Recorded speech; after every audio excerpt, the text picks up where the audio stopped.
Good afternoon, guys. It's your boy Richie. Today in this video, I am back with another video. Today in this video, I'll be talking to you guys about another Japanese sports car. Today in this video, I will be talking to you guys about the Mitsubishi 3000 GT. So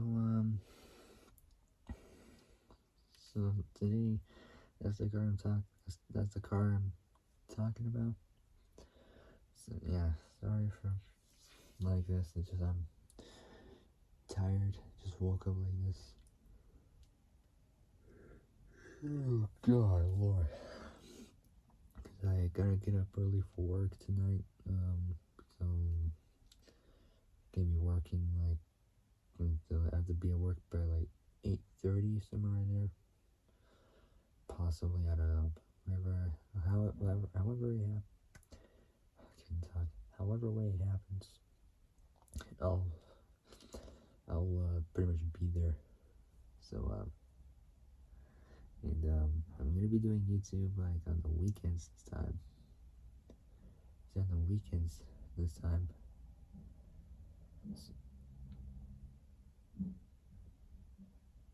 Cause I'm gonna be working full 5 days a week. I think. I don't know. Like I will find out how long I'm gonna be working there for. We'll see how it goes. Anyway, so today in this video, I'll be talking to you guys about the Mitsubishi 3000 GT. Without any further ado, let's get started. But before I start, make sure you guys like the video, subscribe, comment down below what you guys think, and the notification bell, and hit all so you're alerted of when I make new uploads. Alright, without any further ado, let's get cracking. So the Mitsubishi 3000 GT. Here we go. So the Mitsubishi 3000 GT is a front-engine all-wheel drive, also front-wheel drive, Grand Tourer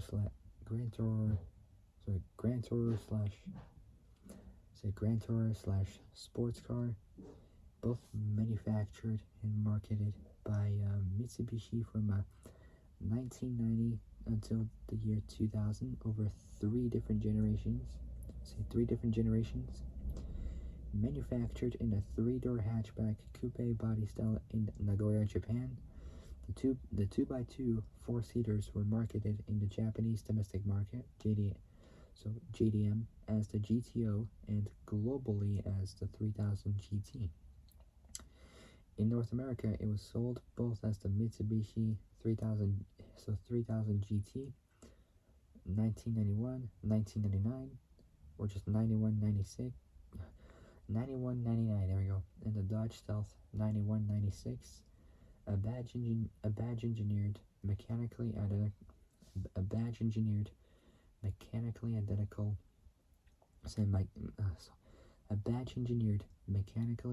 identical captive import.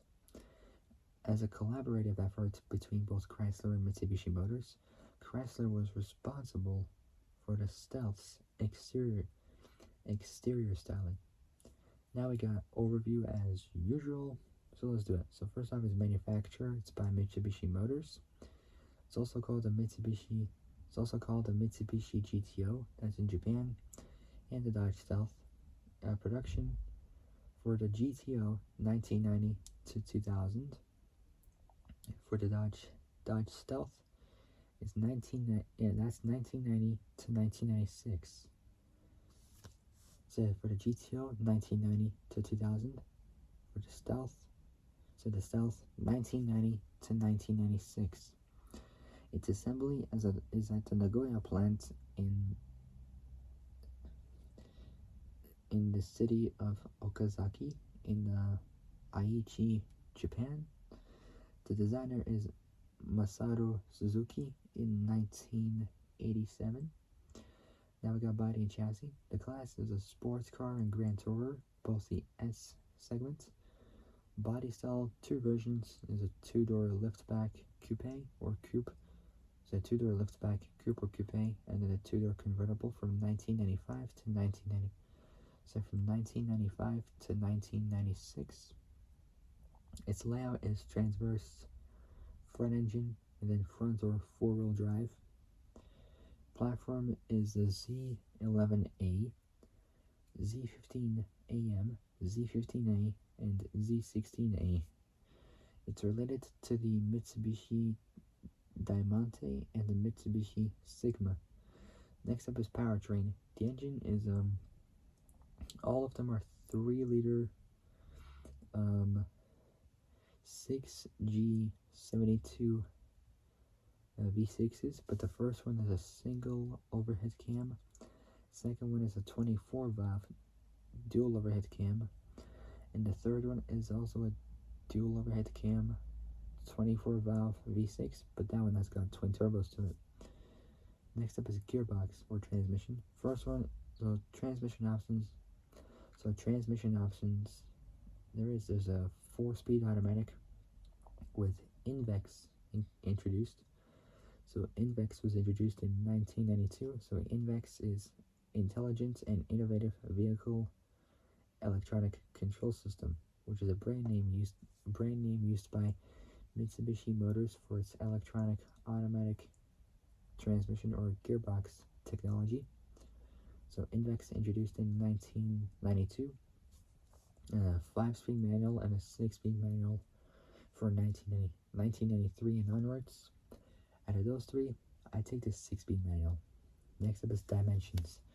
So dimensions, the wheelbase is 2,000. So first off is, so we're on dimensions next. So the wheelbase is 2,000. So wheelbase is 2,470 millimeters, 97.2 inches. Says wheelbase. Length 4,600 and 4,600 millimeters, 181.1 inches. Says length. Width 1,840 millimeters, 72.4 inches. Says width. Height 1,280. So width 1,840 millimeters, 72.4 inches. Height 1,285 millimeters, 50.6 inches. Now we got the curb weight. For the base model, it weighs in at 1,420 kilos, which is 3,180. Not 80, sorry. 3,131. So 3,131 pounds. That's for the base model. For the SL version, it weighs in at 1,480 kilos, 3,263 pounds. The SL Spider, 1,655 kilos, 3,649 pounds. That's for the SL Spider. The VR4, 1,695 kilos, 3,737 pounds. 3,737 pounds. And then the VR4 Spider, 1,870 kilos, 4,123 pounds. Its chronology is next. The predecessor is the Mitsubishi Starion. Mitsubishi Starion. There we go. The car was based on Mitsubishi's Sigma/Diamante and retained their transverse mounted 3-liter 24-valve V6 engines and front-wheel drive layout. The GTO's engines were naturally aspirated or with twin turbos and were also available with active aerodynamics, automatically adjustable front and rear wings, four-wheel steering, full-time all-wheel drive, and adaptive suspension.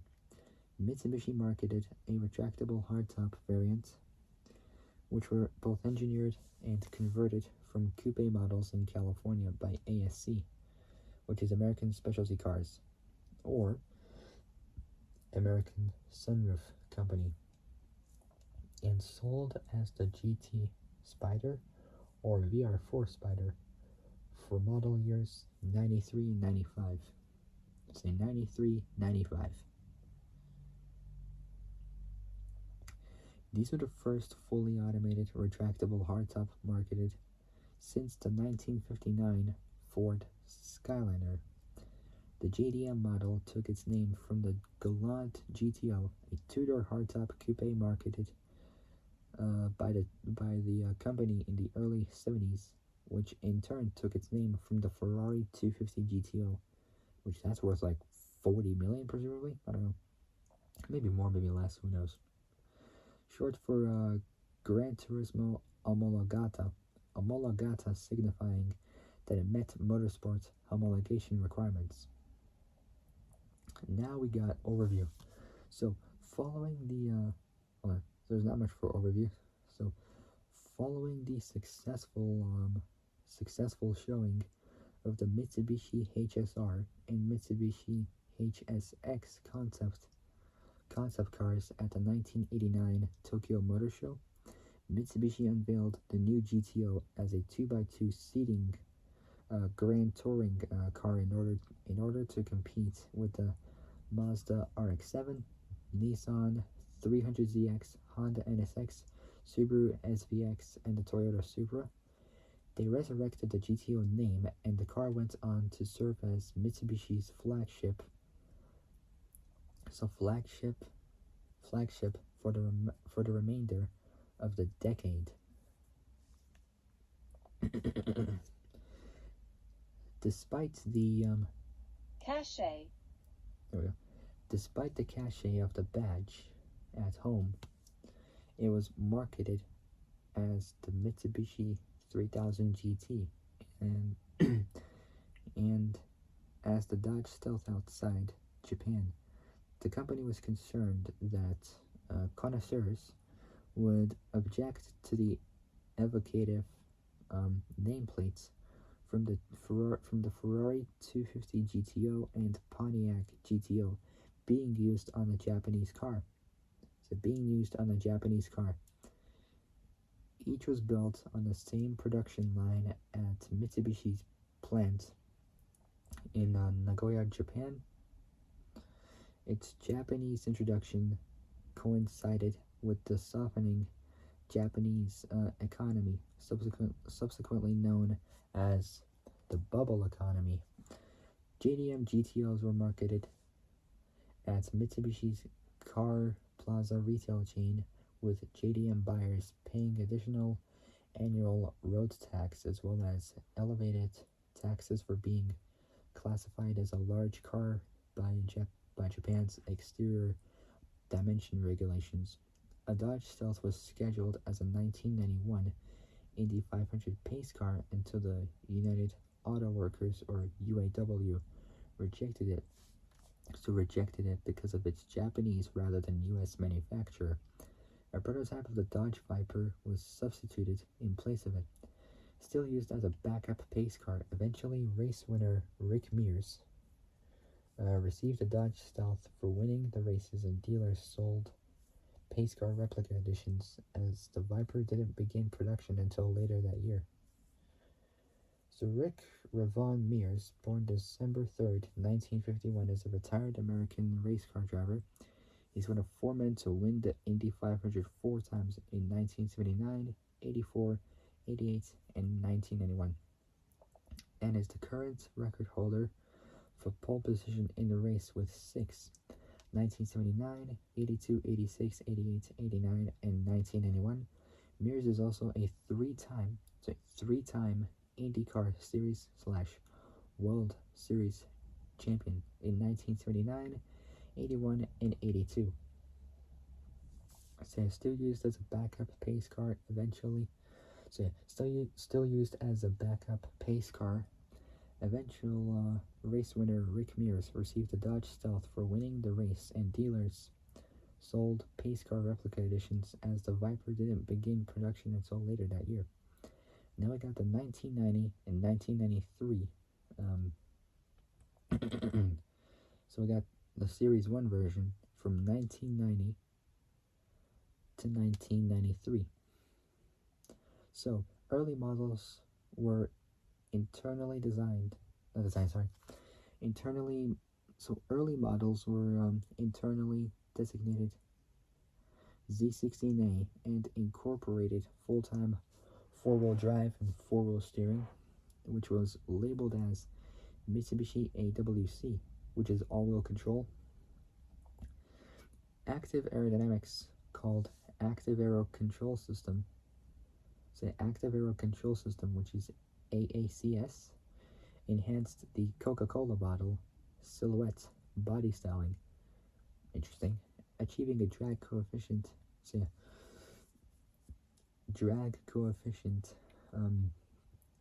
of 0.33, with automatically deploying front and rear wings, sport/tour exhaust modes called active exhaust system, or AES, I would call it, pop-up headlights,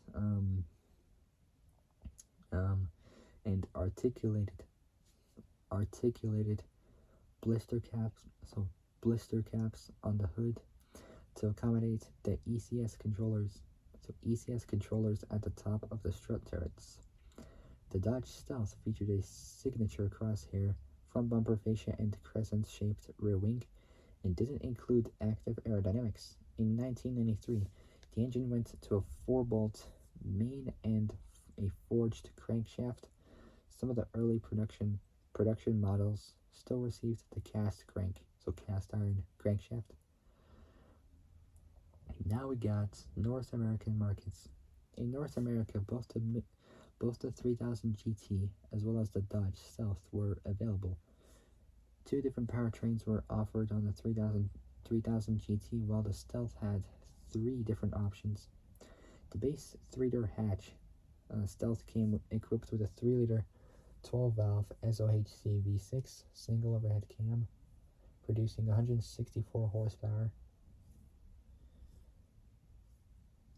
at 5,500 RPM. The base 3000 GT and SL model and the Dodge Stealth ES and RT model came equipped with a 3-liter DOHC V6 engine, producing 222 horsepower. 222 horsepower is not bad. The VR4, which stands for Viscous Real-Time 4-Wheel Drive. So VR referring to Viscous Real-Time, 4 referring to 4-wheel drive. And RT Turbo came equipped with a twin-turbo 3-liter DOHC dual-overhead cam V6, producing 300 horsepower at 5,500 RPM. Say 300 horsepower at 5,500, so 5,500 RPM. A 5-speed Getrag manual. So 5-speed Getrag manual was standard, and a 4-speed Invex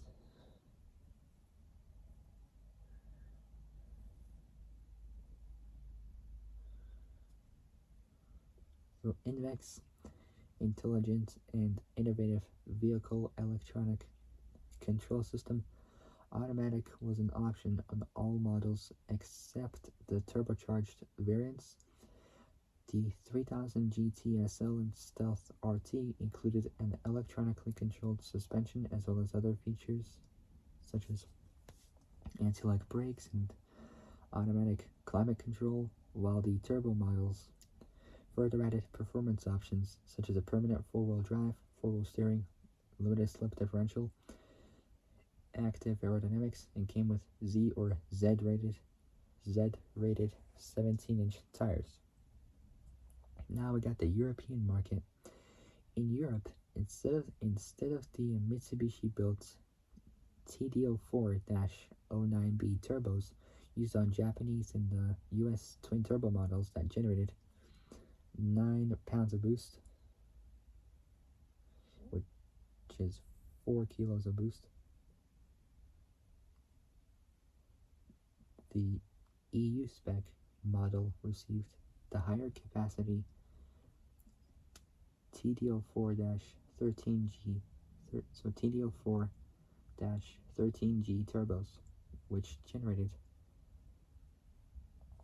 13 pounds of boost, which is 5.8 kilos of boost. Well, round up is like 6 kilos of boost. Power output is no higher than contemporary market models. These have lower discharge temperatures to better handle the prolonged high speeds possible on the German Autobahn.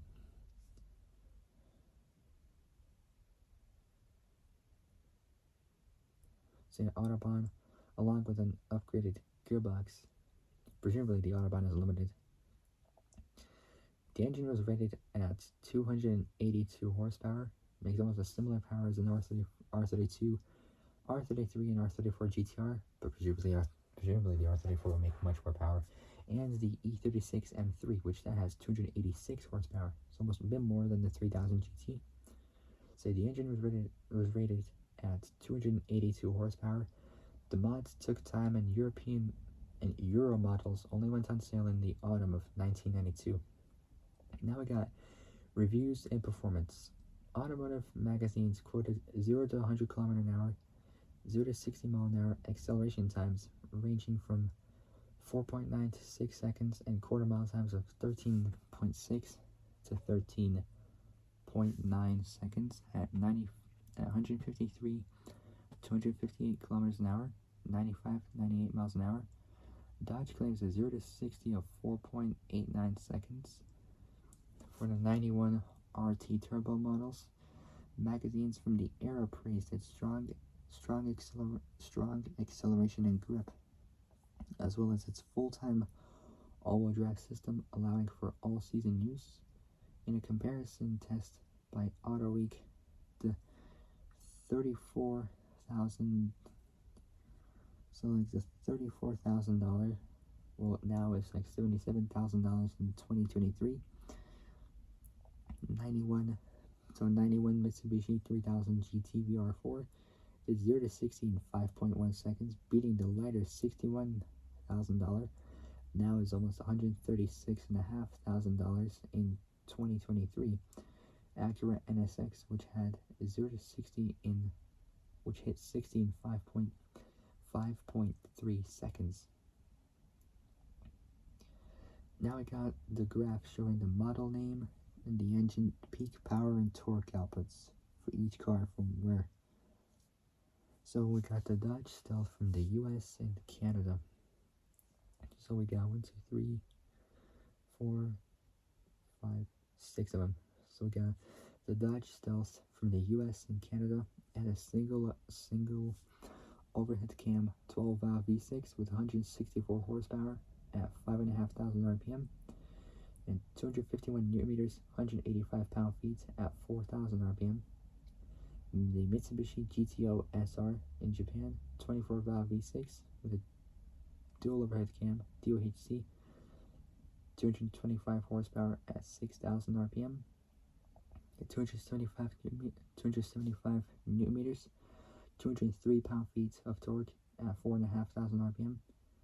Then the Mitsubishi 3000 GT and 3000 GT SL from the US, and then the Dodge Stealth ES and Stealth RT from the US and Canada.